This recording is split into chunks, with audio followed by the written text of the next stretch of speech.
The Tasmanian government has today begun implementing recommendations from a damning report into the state's January bushfires. The 4 blazes damaged or destroyed more than 400 properties. While no one was killed, the independent inquiry found lives were probably put at risk by the emergency response to the disaster. It was a catastrophic day. It's probably the worst day we've seen since 1967, if not even worse.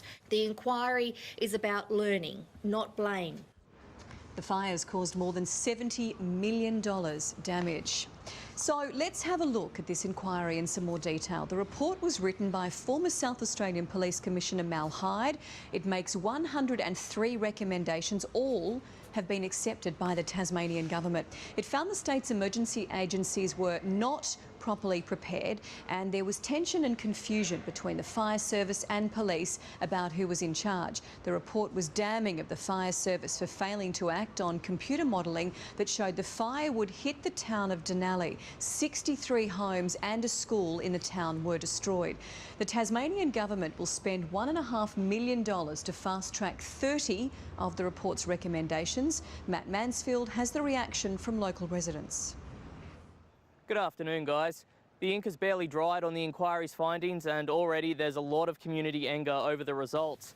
Former South Australian Police Commissioner Mal Hyde was the author of the report, and he was extremely critical of Tasmania's emergency management in it.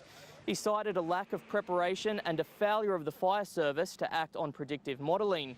Now, those criticisms have struck a chord with residents. Those who lost their home say their pain is now turning to anger. They should have warned people.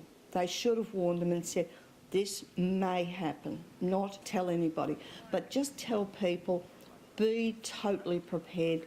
That anger has also spilled onto the floors of State Parliament today. The opposition is calling for the Emergency Management Minister to resign over the failures identified in the report, but the government maintains it's not about playing the blame game, but learning from the mistakes. And I will back the Tas Fire Service and I will back Tas Police and the SES to improve their processes, but I will back them every time because they did a magnificent job in saving people's lives.